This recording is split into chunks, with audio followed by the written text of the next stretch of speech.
Welcome to the Protector Culture Podcast with Jimmy Graham. Jimmy is a veteran U.S. Navy SEAL, a former protective officer for the CIA Global Response Staff, founder and CEO of the Able Shepherd Program, a husband and father of 4, and a personal friend of mine. Now here's Jimmy.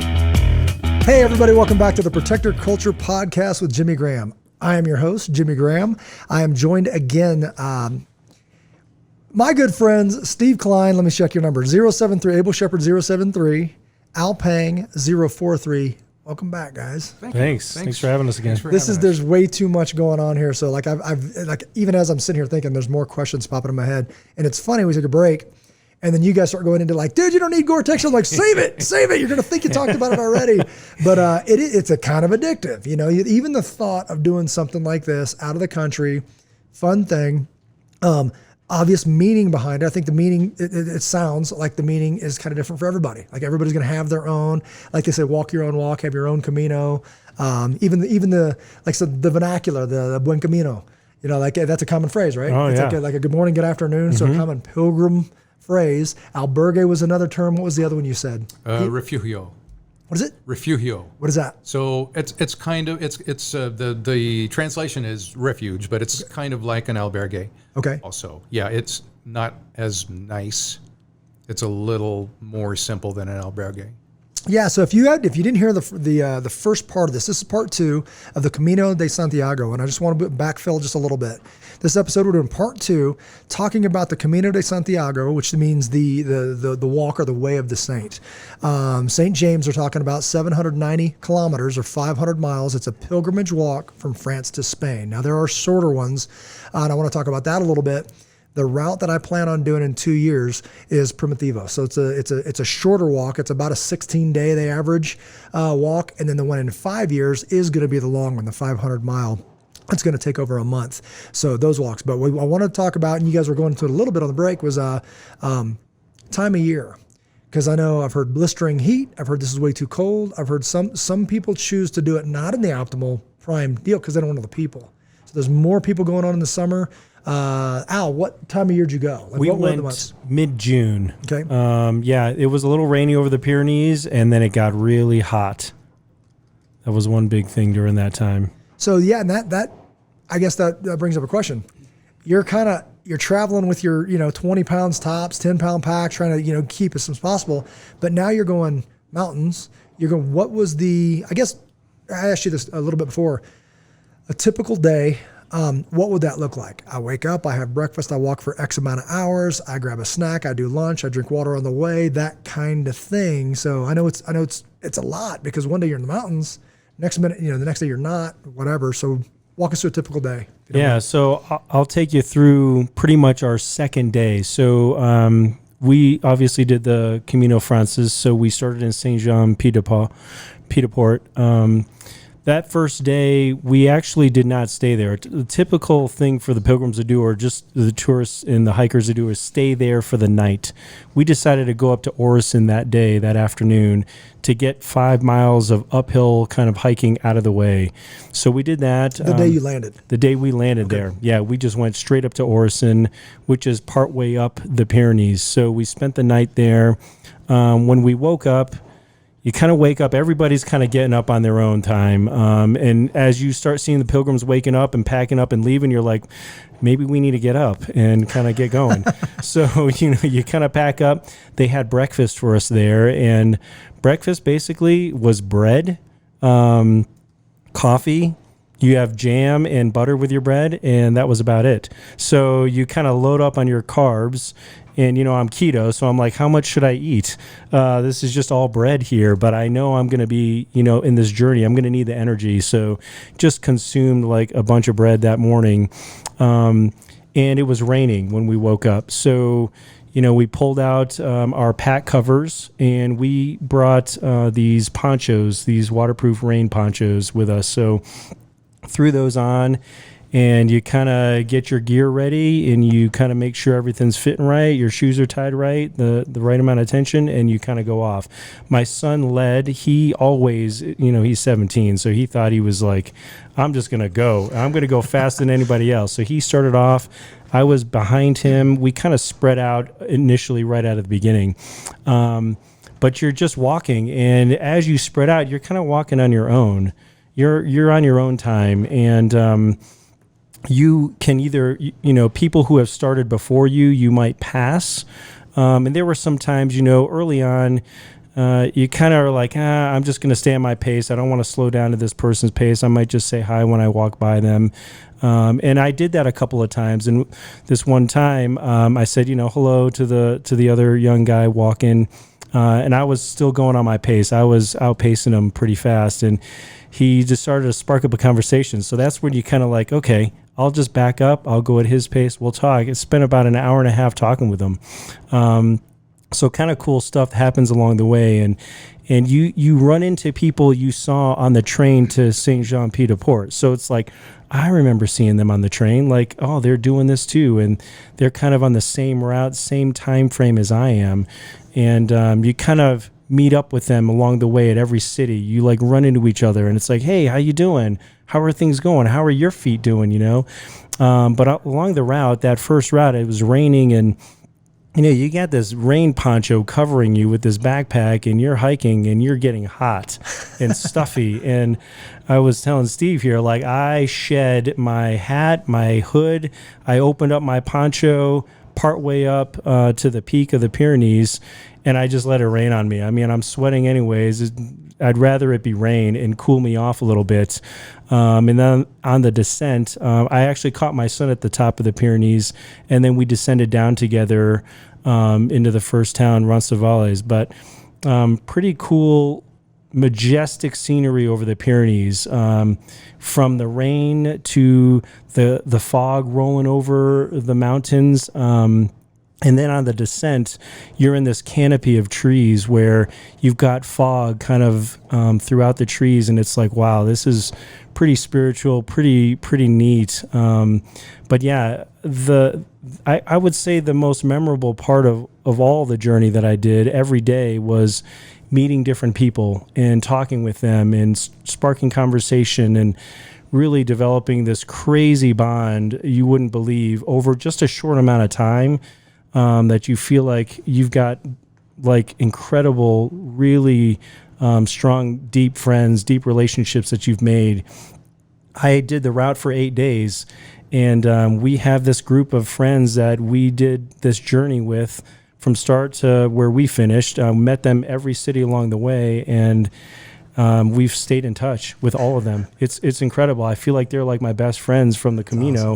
Awesome. And, where it takes years to build that with people here in the United States, over there, it took us, 7-8 days, and we had these incredible bonds. So pretty cool stuff. That is awesome. So one of my questions was like, you think about this, and just, I think we get caught up in this deal about being in a different country, obviously America. How are you received by the people? Because sometimes these things can be, I've been to a port when an aircraft carrier came in, right? And you get off, and it's this great little town in Italy, and they kind of, or wherever, and they kind of turn callous side out because they're about to get inundated with thousands of people that are going to come in, and I'll just say it, come in, get drunk, eat, drink, be merry, act a fool, do all that, and it's happened year after year. So we would say, we found out with being special operations, a little more liberties there. You go in, get a car, drive in about an hour, and you're going to see the real country. You're not going to see that calloused side. Yeah, they're trying to make money, get them in, get them out. So it's not a good meal or whatever. Some places are better than others. But when I think about this, I'm thinking it's either one of two ways. They're embracing this as part of their culture, and they're saying this is an amazing thing that is a tradition for these many years, or it's like there comes another tourist kind of thing. How were you received overall, or if there's any stories like that, as a pilgrim? Yeah, I think it was great, actually. I think they've immersed this into their culture. It's been going on for, like what you said, 1,200 years. So every step of the way, it's not just us hikers doing this. There are locals just walking for, a short mile or so for exercise on these trails. And anytime you come across a local, it's a buen camino. They're always saying hello to you, like good camino, like it just felt like we were accepted. I didn't see any difference out there. And even in the big cities, it wasn't so commercialized that you don't get to see what that city is like. And some of these towns are so small. You really get to see these like outer villages and towns outside of the big cities like Madrid or Barcelona. So still really neat. They've held their culture up there in those little towns, and it is pretty neat. That's awesome. The interesting thing, too, is that, I was telling Al earlier that pilgrims were considered sacred. They were on their pilgrimage. And it was kind of your duty when you lived along the Camino to help the pilgrims, to help them in any way you could, because they were living off of everybody along the way. They didn't bring anything with them back then. They had a walking stick. They would get water and food given to them as they walked along the way. So over 1,200 years, it's been a part of the culture. And so you get favor and blessings if you're helping the pilgrims, the peregrinos.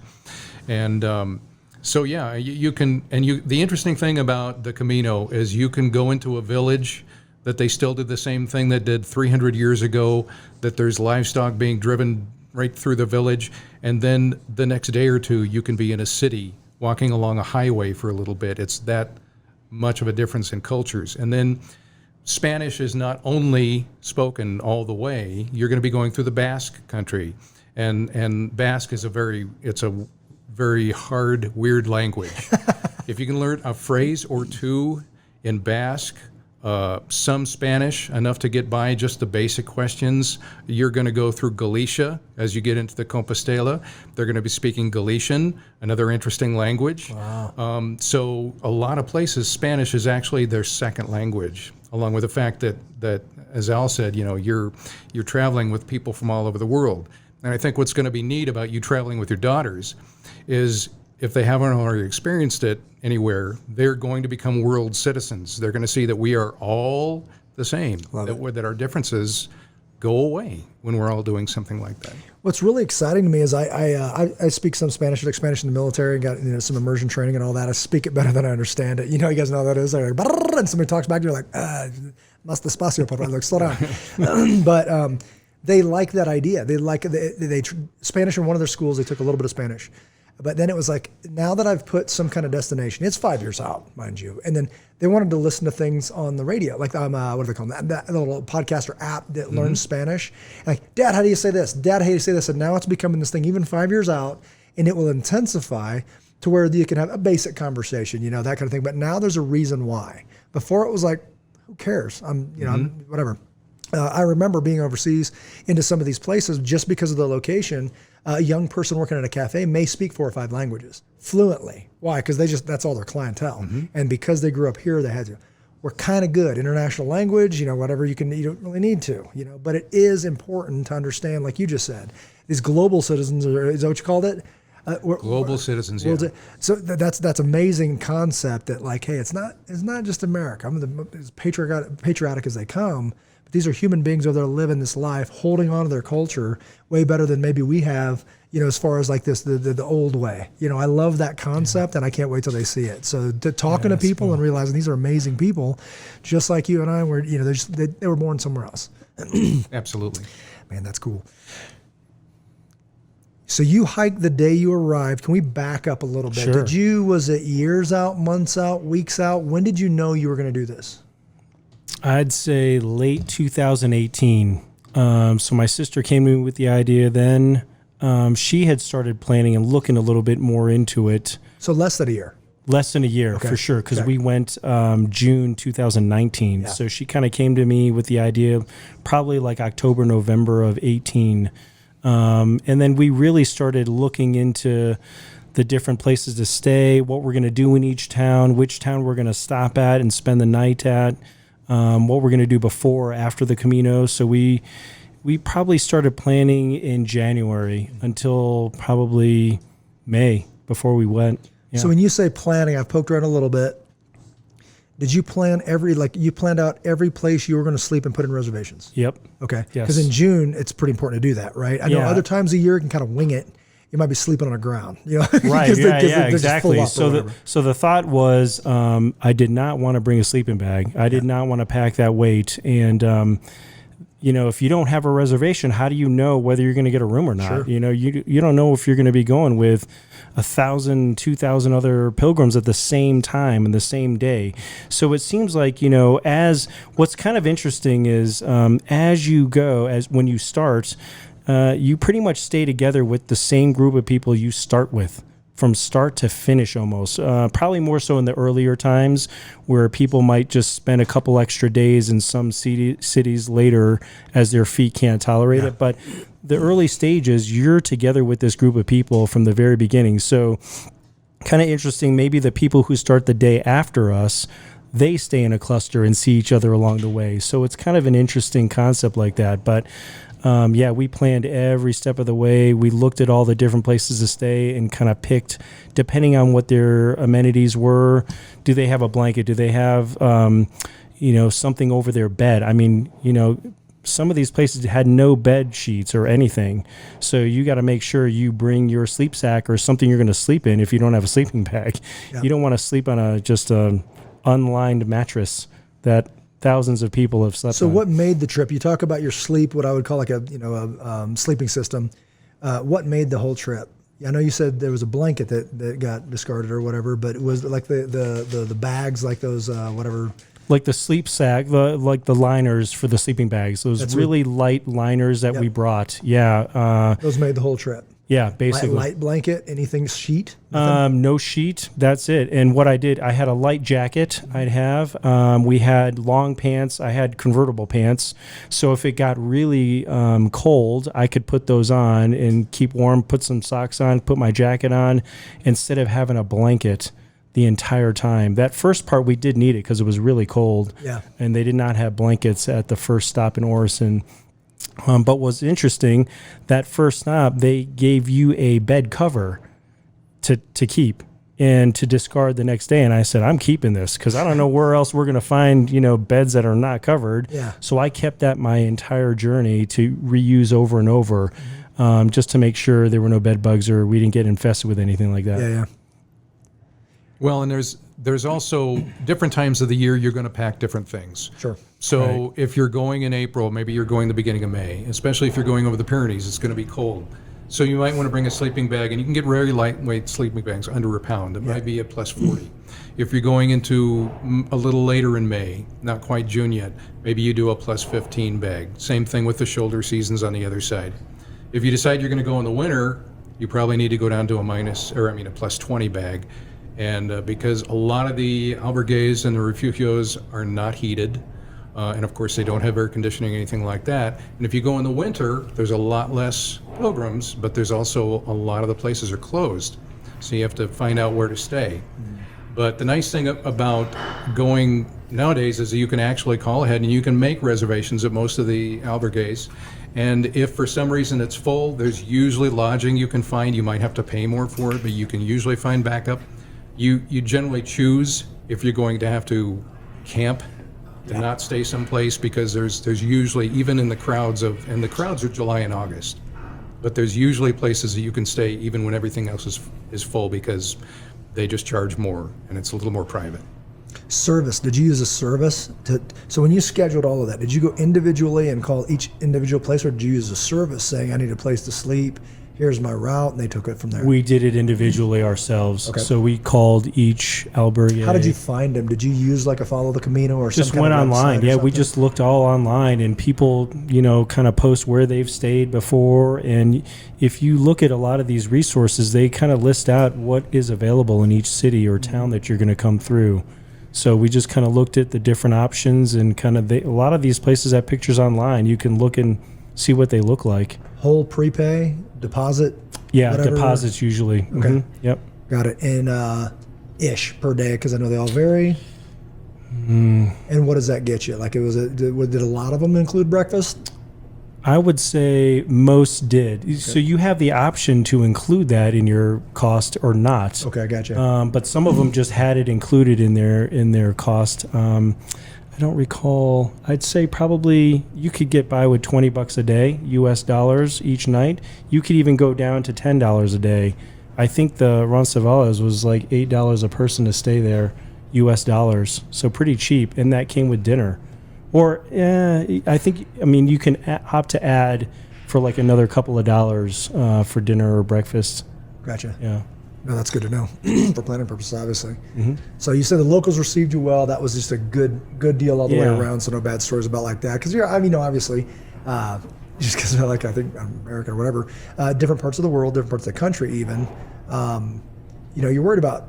Are the robbers, like, are they mugging people? Because it seems like I've been in places of the world where that would be just prime. Like, oh man, these naive travelers coming through. But I haven't heard of a lot. Poking around on some of the blogs, they said it felt very safe. Mm-hmm. Women hiking alone, the whole deal. They're like, I never felt uncomfortable the entire way. Yeah. The cities marked well as well, because I know you're saying that there's pillars and shells and all that. Same thing in the city. The cities are a little bit depending on where you're staying. So if you come into a bigger city. And you get in, depending on where you're staying, you need to be able to know how to get back to the trail, yeah. And then get back to the trail, right. So that wasn't too much of a problem if you have your phone. You can just map it out, plug in the address of the albergue that you're staying at, and should be fine. But, yeah. You mentioned your phone, and we've mentioned some electronics and all that stuff. I've been that guy that fried a printer, like overseas and plugged it in. There's different. Was there a travel inverter? Yeah, or anything? You definitely need an adapter to charge your cell phone. And did it change because different countries? Was France the same as Spain? I believe it was the same. Okay. Same plug in the 2 holes or something like that. That was running more juice. You just want to get a long cord because a lot of times that plug is not close to your bed. So if you want to research or do anything on your phone in the evening, you definitely want a cord that's long. You don't want your 3-foot cord that you're sitting on the floor next to the plug in the outlet. And you can also, remember technology's so advanced and getting lighter and lighter, you can actually get 1 or 2 solar panels, little light, flexible solar panels that you can actually, either has a small set of batteries or you can plug right into your phone. I have a Goal Zero panels, very, very small Goal 07. You can actually put it on top of your pack during the day, and at the end of the day, your phone will be charged. You never have to fight. I have one of those. Thank you very much from the Sage, from Neil Peng. We bought those portable chargers, those little portable chargers. We just had one for each of us. In case we ran out of battery or something. Great idea. If you get it's not that much more weight, but if you get, they're just a little bigger than the normal battery bank, and they actually charge automobiles. And you can get like 28 charges out of those things. Yikes. Yeah, so... What's up, high tech? I thought we were going old school, pilgrims. Come on now. I thought we were going to look at the stars and keep a little scratch pad in our pocket. Just get a little canvas backpack and I know, man. Some sackcloth. He's all talking about solar panels and tracking your kids and whatnot. Training. Leading up to it, did you guys hike together or did you just wing it? I know you said your son was like, hey man, he's just young, so he just said bring it and just took off. But how about Dad? How'd you do?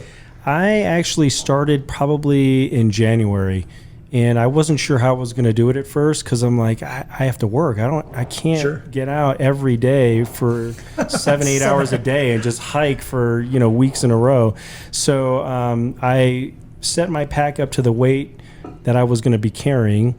Got my shoes, and I tested out a few different packs, a few different shoes, and I just went, what I did was I increased my cadence. Yeah. So I was walking 14-minute miles up to 7 miles a day right before. So I probably go like every 3 days. I started maybe doing 3-4 miles to get used to it, and then I'd start increasing my pace to the point where I was down to like 14-minute miles, and I was doing like 7 miles, 6 miles, 7 miles, depending on the day.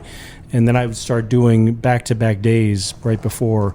So sometimes I'd be out there for a couple of hours, sometimes 3 hours, but the pace, I think, helped me. Made up for it. Yeah, because I didn't have the time to spend 7 hours a day doing that. Sure. So, well, do you have a rough idea of once you got settled in, how many miles you were clocking per day?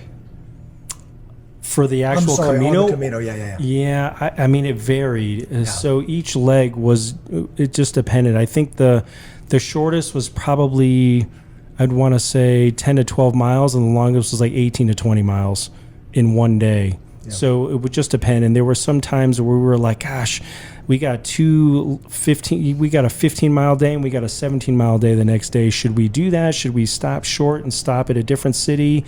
But it was like, nope, we're just going to keep going. We're going to keep plugging on. Dive your plan. Yeah. Well, and that's something to think about too, is in your planning, because there is such a thing, and you know that probably from your Alaska trip, is such a thing as over planning. Yeah. And you're planning every stage and every place that you're going to stop, which is fine, but you're also taking the flow out of things when you do that. So if you're having a bad day, if you're having tendonitis, if you're having blisters, if you're just feeling tired and you want to take a rest day, take a rest day.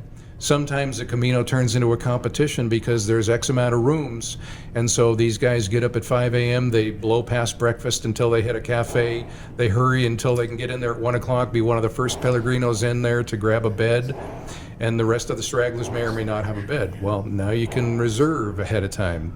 And so that's the trap, is you get into this competition of who's getting there first. And this is supposed to be this internal journey that you go your pace, and your family, and they call it a Camino family, is a family that keeps pace with you. So you fall into the same rhythm, and that's your family, is they're your rhythm. They go with you. Maybe you're going to take a rest day and they don't, and then they take a rest day and you do, but you're going to find yourself back with them at some point during the whole Camino. And I think that's worth talking about, because you go off there to do this thing. It's, make it your own, do your own thing. You've got to envision the thing in your head. Well, that may be different than what I've got envisioned, and you. So we've talked about doing this as a group, and I was like, I don't know that we want to invite 50 people and say we're going to all go together. Right. Because that might destroy friendships. You know what I mean? It's like, and I'm all about being laid back and saying, listen, my plan is doing this, and if I don't see you again, until the end, that's cool. If I see you every stop, that's cool. But don't try to speed me up or slow me down. This is kind of what I'm doing. I remember I was going to do the Lance round, right? It's 12,000 miles. How many people? And I told the guy, I go, well, right now we got about 8 going the whole way, the whole 12,000. And my buddy just laughed. My buddy, his call sign's Duck, but anyways, he rode to Brazil, and he was a GS rider and all this stuff, BMW, and he just laughed. And I'm like, well, what's so funny? He goes, you'll see. And I'm like, what are you talking about, dude? Some of these guys are SEALs. I know. And he's like, okay, whatever. It's like, you can't, when you put people together for 30 days, stand by. And he just giggled silently because he'd done it before. He goes, that's why I ride alone. So I get it that at some point you want to do that. But then we've talked about this a little bit. The thing he doesn't have is that we pulled it off with a group. I've got memories with you and other guys along that ride he will never have. Yeah. He's got different memories, but he doesn't have group memories. Like, I've got family memories of those rides, of both of them, and that you can't really match them, nor can I explain them to somebody that wasn't there. You know what I mean? Now, it doesn't mean mine are better than his. It means they're different. I've got Jimmy Graham memories when it was just me, and then I went off and did my thing, and nobody told me where to go, and I did it. It's a different experience, but I think they're both worthwhile. But that's going to be part of the planning. Is like, I think it's if you get a blister and you're off the trail, I'm going to keep going. You got to decide that first, because then you're in a weird spot. You know what I mean? Are you guys okay to go? I'm not going to bail on my daughters, obviously, but we're moving at this pace. Our goal is Santiago. And if you get hurt, you better have an exit strategy for that. If I'm going to go do this and get to the airport and do all that, because we got to keep going. And likewise, I don't expect anybody to wait for me while I mess with my blisters. Tell everyone, ahead of time. You say, this is your Camino. We're going together, but that's your Camino, and you want something different out of it than maybe I do. Right. I respect that. Sure. And obviously, it's like he falls down and gets a stick through his ribs. You're not like, hey, brother, good luck. This is a buen Camino. It's like, no, man, I'm talking about, I'm not going to leave you behind either. Yeah. But at some point, it's like, there is value. If people said, hey, I'm going to stay with so-and-so because they're hurt. Well, that's your choice too, and that is honorable. There's nothing wrong with any of this. But this isn't life and death. This is like, you can go, whether I'm with you going to the cab and back to the hospital, or doing what, or not the hospital, but the hotel, and then on to fly home, is, you're gonna make it there. Okay, so having those plans, having the loss of comms plan, because that's the thing that pops in my mind. What happens if you do get separated? Of having those discussions, like I said, I can get carried away with that and over plan it, but I actually do a class. I've done it for privates when people go to private lessons when people go overseas, whether it's for work or for families, and it is called it's like this overseas travel class, and it's stuff like we talked about in break a little bit. your identification, all of your stuff. Like if you were just basically lost everything on your body and you said you have some documents on the cloud, with your password, you can access a copy of your passport. You can access a copy of your license. You can access a blah, blah, blah from a cafe in Madrid, whatever. So if you can do that and get all that stuff, like where do you keep your passport? So it's not pickpocketed. Where do you keep this and that? Do you know where the consulates are? Do you know where the embassies are? Do you know the numbers that you would dial? Your phone works, but you don't know the numbers. Or I know in some countries it is, if you go over there, it's not like here, and I explained this to Rachel. Your cell phone, I don't know what you guys are paying for your cell phone plan, but it's probably not cheap. It's probably $100, $200, something like that for family plan, more, all that. You can get a cell phone for dirt cheap, like $5 and a card, for 10, and you can talk all month. You know what I mean? So things like that are local, but you got to know how to dial the number. Some of them you start with this button and then dial, or just preload, because I would travel a lot, obviously, a different job, is that we would have these phones that have the preloaded numbers in there just to hit for emergencies. So take the time to load those up and then just take off. And it's just a dirt cheap backup.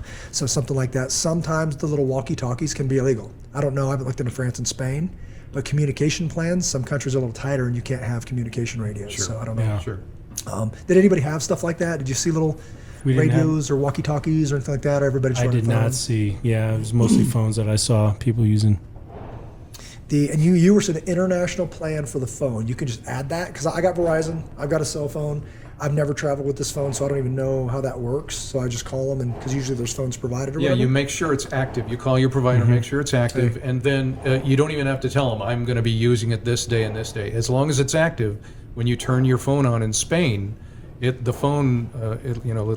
repeater will say, oh, he's in Spain, and charge you $10 for your international pass for that day. Gotcha. And it's unlimited for that day with data and voice. So in theory, I could go go to a shop, purchase a phone, get a SIM card, load that thing with some stuff, use that if I needed to talk, turn this on, what do you call it, mode? Airplane mode or something, and use the GPS. Yes. So I can nav with this, but this is how we talk, and then save that money. Yes. Yeah, I'll look into all that stuff, but that's... And there's also good packages where you can get faster speed and more data. Oh, you can while kind of you're out boost there. it while you're over Yeah, there? because typically I think it's like I'm not sure, I think it's like a slower speed out there than normal, than what we have here. So I purchased an extra package to get like the 4G speed and extra data out there just so I could keep track of my son and everything. Pete's giving me my cues. He's like, 51. I'm like, we haven't been talking 51. He's 31. Okay, gotcha. I just got to explain that confused look on my face. Okay, that's a good to know. So having the planning stuff, what are some things, some basic, like, do not go without these things? Like as far as, like I got my Amazon wish list up here called Camino, so far I got to get rid of my this and that and all that kind of stuff. Want to keep it minimal, but like you're saying, if you just kind of do a mental inventory, right now that in your pack you had, for example, extra socks, your layers that were washable in the sink, like stuff like that. Right. Yeah. I had 3 pairs of socks. I probably only needed 2, one to wear and one to wash. Same with a shirt, T-shirts. I did have a long sleeve that I opted not to take because I did have a jacket instead, a lightweight, packable, compressible jacket that's like probably less than half a pound. So I had that in case it got cold at night. I had a convertible pant that I could change to shorts if I needed to, and then I had long pants with that. So, and then I had a bathing suit because we were hitting the beach, and one of the albergues had a pool in 110, 115 degrees, It's like pretty that. good deal. Yes, that was a treat to have halfway through, which is great. But I'd say you definitely want something for rain cover. Yep. In case you're getting wet, it's starting to rain. You want to keep your pack dry. Those usually come with a cover anyways. But for yourself, I kind of was thinking, okay, the pack has something. If I don't have anything, it's going to get on the inside of the pack through my back. So I need to make sure that I'm covered. So that was. So you went thing. with poncho. You mentioned that. Did you do jacket? Did you do pants? No, I So just went poncho because I wanted to be able to kind of open up and ventilate it as we're walking with that on, and get some kind of air ventilation underneath, even if I needed to do that. So I just figured it'd be cooler during the summertime with a poncho, and it actually worked out pretty well. It was good. Sun protection, sunglasses, hat. Yeah, so I had like a sentinel hat, a full brim hat, for sun protection. We had sunscreen that we'd put on in the mornings just to make sure we didn't burn, and then you end up with a burn, and now that's another problem that you have, right. and you gotta wear a pack after that. So that wasn't fun. Let's see. Any kind of special socks? Because I know socks you can get crazy with. I saw reviews on the Camino. Yeah. Even like the shoes. Even they get the socks that have that separated toes so they don't rub. Never worn them. Have no idea. Maybe they're well, that's great. something you got to try too. Like you gotta get try. them You can't beforehand and try it out. Because there were a couple socks that I tried out. One was called the Right Sock, Cool Mesh 2 dual layer. So it had 2 layers in it. Oh, there you go. I wore them out on one of my training hikes, and I hated it. I felt like I was going to get a blister, and because you know that feeling. You know when you start feeling that, and you're like, ooh, I feel like I'm going to get a blister there. So I trashed those. My son loved them, so he used those and had no issues on the Camino with that. I used the Darn Tough Grit quarter light cushion socks, and they were amazing. Had no problems. This is so funny because the Darn Tough. Did you guys hear that episode when we went down that road? When Skip introduced the Darn Tough. Yeah. I'm a believer, rather than that's like when the days I'm not wearing them, I wish I was wearing them. Seriously, they're amazing. They're fantastic. They wick so. I mean, like moisture is like the enemy for your feet, right? If you can wick faster, have a breathable like trail runner like I had, it was perfect. And I would say I only had one blister. It was a tiny pinprick blister on the very last day. It was an hour out from our city and our destination. I'm like, I feel something Perfect on my timing. heel. This is kind of interesting. I've never felt this before. I get in. It was a tiny blister, and that's it. So just the single Darn Tough socks. You didn't do sock liners or anything like that? Nope, that's it. That's something, though, if you're more prone to blisters, and some people are more prone to blisters, try a sock liner when you're training, because that's one less area that's going to be rubbing. Yeah, so I remember sock liners from back in the day. I think it was Cool Max, so that sounds like they're still around or whatever, if that's a company or whatever. They got the sock liner, very, very thin sock, and then like a synthetic wool or some kind of like the Darn Tough or something. Right. It would just provide that one less friction point or whatever. This lady was talking about this blister expert, because I did watch some of her videos, and it was funny because she just basically shot everything I thought I knew about blisters out of the water. She said, you probably think it's friction, skin on skin, whatever. But to her point, it was like you can push. You don't have to slide, but if you just stretch the skin over and over and over again, you're going to do the wound on the inside, and now you're wounded on the inside. I'm like, I thought I knew what I was talking about because I had many, many blisters. But anyways, it was an eye opener. All I really know is I don't want them, so it's going to be training and then figuring out that mix. Like I said, that even between the toes kind of creeps me out a little bit. That might freak me out. Just that might just be weird a little bit too much or whatever. But a sock liner inside a wool sock, that makes a lot of sense to me. Mm-hmm. Cool. So good. So comms plan, separation plan. We talked about all that stuff. Power supplies don't burn up your stuff. Your ID. Where'd you keep your ID? Passport in your pocket? Is all in my pack. Yeah. Yep. Okay. I kept Just in keep there, it with you. and we took photocopies, but we distributed the photocopies to each other. I didn't have my own photocopies because if everything was gone, then there goes my photocopies. Right. Yeah, We just kind of shared each other's. Did you, in there, it just seems like a safer environment. So did you entertain any kind of like defense, self-defense? I'm going to, whatever, pocket knife? I couldn't get it out there. Stick, I mean, the only way to get it out there, I guess, is we did not check our baggage, because the last thing you want to do is check it and lose it. And then you get out there and you have nothing. It was a carry-on. It went up over the bin in the bins, the carry-on bins. Yeah, that makes sense. That was one thing we did not want to do going out there, is check in that pack, because that's like your life. You lose that and you get out there, and now you don't know what to do. Now you got to buy everything again. So I couldn't bring anything, but I just know that I'm an able shepherd. I can handle things without a weapon. Figure it out. Right? There you go. We were trained enough to do that, and kind of taught my family a little bit. And my family attended the Able Shepherd, special event with the family event, and got a little training there. I taught my sister a little bit before we went out there, because I knew we'd be separated a little bit. But one thing I was really concerned about that was what happens to my son if he gets lost, he gets ahead, and somebody kidnaps him. Like, that could be a potential real situation. But I think, as you're on it and as you're encountering people you see over and over, there's so many people there that I don't think the chances are very great for that to happen. Yeah, that's good. Yeah. Awesome. Anything stand out with you, just having done it? Because, you got two guys here, and the crew, obviously. They're Wannabes. That I'm so intrigued by this. Like, I'm actually getting excited as we're talking about this, and I've already got some ideas for my Amazon list. Conversation that stands out with another Pellegrino or pilgrim or whatever, like something that just stuck out. You're like, man, I'm glad I met that guy and had that conversation, or that gal or whatever. Yeah, and what I mentioned before, as I was walking, I remember this very vividly. There was this one young guy. He was traveling. He was hiking. I was coming up to him. My pace was a lot faster, and I was coming him, and I just said to myself, I'm just going to say hello, like we normally do, and I'm just going to keep going. So I did that. I said hello. I kept going on my pace, and he said, hey, how's your day going? Kind of stopped me in my tracks as I passed him, and I thought, okay, hey, this is a great opportunity to meet somebody and talk to him. So I actually spent about a good hour and a half talking with this guy. What'd you talk about? Because I see this on here. It's funny, and I if it's personal, whatever, but that is one of the main themes I see over and over. They're like, talk to everybody you can. These are amazing people, and they're not here for the same reasons as you. This is part of the deal. Exactly. So what'd you guys, just kind of talked about where we were from, what brought us out here on this trail. And, my thing was like, hey, did you see my son go by? Because I want to know, like, is he still on the trail? Did he pass you? Did he talk to you? Like, did you guys? Yeah, I talked to him for a little bit. And I'm like, oh, that's kind of cool.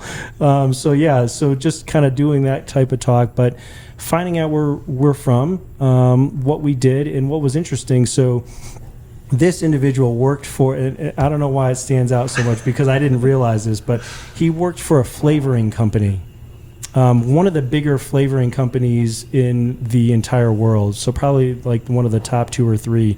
And I was kind of intrigued, like, what do you mean? Like, what do you guys, what do you flavor? Okay, freeze for a second. What comes to your mind? I'm going to say it, Jelly Bellies. What comes to your mind?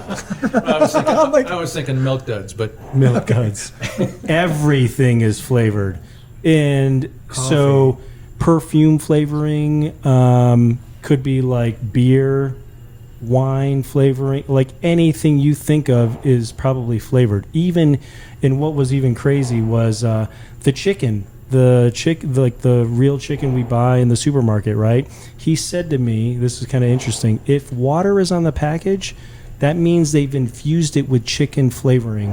What? Oh, I'm so disturbed. That bothers me now. Because these industries bulk up the chickens so much for the meat, the size of the meat, the weight, they lose their flavoring.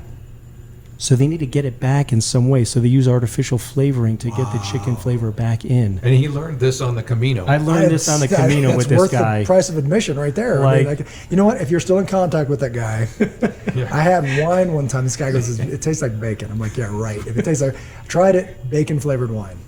I need some answers. That ain't right. Sure. How does wine? And I don't say your every flavorist, wine. Your flavorist, probably like the cheaper wines that are not producing like the really good quality grapes are using some flavor of so some you're sort or telling another. me that they can infuse that chicken with the flavor of bacon? Oh, they could if you really wanted to. I would buy that chicken right now. And I asked him, I said, how about the Impossible Burger? Because this was the time when that was becoming popular. Oh, yeah. I'm like, do you guys like flavor for those companies?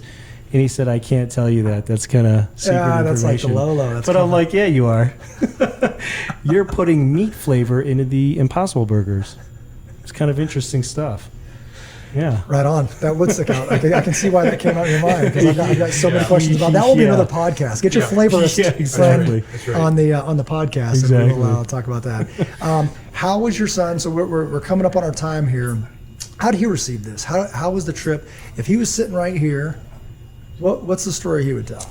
Yeah, so a lot of this was for us. We went on this journey for ourselves, our individual selves, and my thinking for him was to kind of grow a little bit in his development, learning how to meet people, learning how to open up and talk with people more and spark up conversation, and that's what it totally did for him.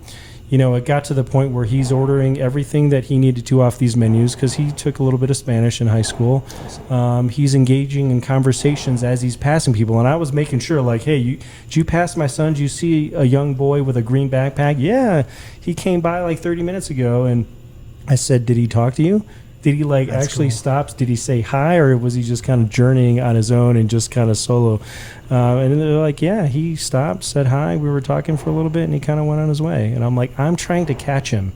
Every day on this trail, I'm trying to catch him. But I think he'd look back and just think he got the opportunity to kind of immerse himself with all these people and kind of grow in a social aspect, and also kind of to learn more about himself.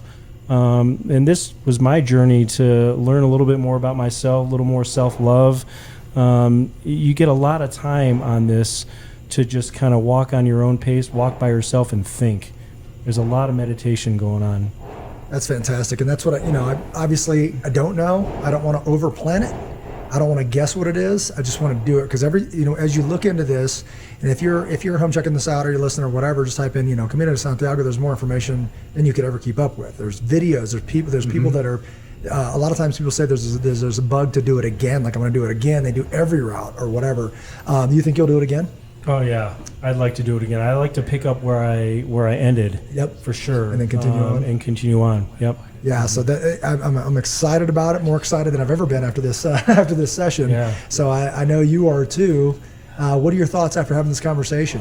You had a timeline, route, all the above.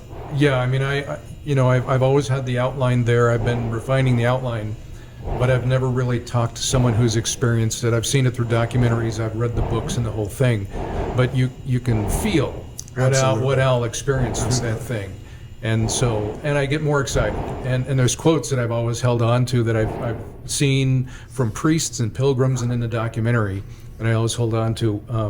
You talk about going inward, and it's an inward journey.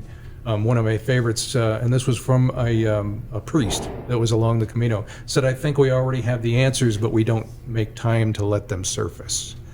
And, we're just in this fast-paced world, and you need to take that time, and you need to get into the flow. It's like rafting.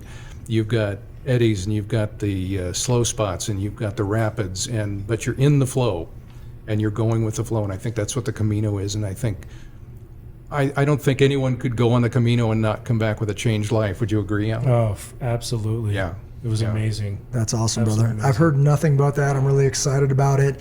I think that, we have a saying here, it's like I think Perry Saul, what's up, Perry? Because I know he's going to listen to this, as he talks about that the journey is the destination. There's so much that can be said for that, because we think someday I'm going to act like this. Someday I'm going to do this.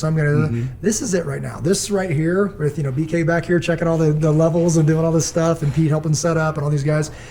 This is the deal. Like, we're sharing life together right now. I couldn't wait. I haven't seen you in a while, brother. So it's good to see you again. I'm so glad you're not calling in and you're sitting here talking to me about this. Absolutely. And I feel like I know you better now because of this. We've had this conversation many times, but never without sitting here. So I'm totally excited about it. I think this is going to be an amazing thing. I want my kids to see me put that on the calendar, watch me defend it, and then go share this time together. Because I think that if we don't do that, they're not going to know how to do it because somebody didn't show them. Yeah. So I think grabbing that time and saying, once upon a time, I spent this chunk of time with my dad. And that's like, I asked you about your son, not to put you on the spot, because he's going to have his own memories. But once you've planted that seed, he will remember this differently in different points of his life. And somebody's going to say, like, which from my memory of your dad. You know what? One time we went to Spain and we walked for this many days, and they're like, are you kidding me? My dad barely looked at me on his way to bed and to work, that kind of thing. So good on you, brother. Appreciate that. Thanks, and you're setting a good example for the rest of us that got younger kids coming up. So I can't wait to get into that. So thank you guys both again for being here. For sure. Love you guys. You guys are awesome. Let's go do a walk across Spain, bro. Let's do it. Okay, guys, we're going to wrap up. That's it for today. We will see you next week. You'll see us anyways. Please give us a 5-star rating for the podcast right now. Please write a review, because that's how we grow. Share us with your friends. Join us on Able Shepherd to watch what we're doing on Facebook. It's just type in Able Shepherd on Facebook. We just did a recent video with Rocky Mountain Gun Owners doing a demo on some of our gear. And Protector Culture Podcast. We just secured Protector Culture Podcast so people can watch this live. If you're listening right now, you can watch it again. Hey, Perry Saul, I'm throwing you out twice in one time, brother. He's like, I heard it. You mentioned Protector Culture and I watched it. He goes, I was equally as excited the second time. I had just heard it, but then watching it was a different experience. So I appreciate that, my brother. And then also learn more about the Able Shepherd training program at ableshepherd.com. That's ABLESHEPHERD.com. And until we see you again, or you see us, I guess, God bless each and every one of you, and take care of one another.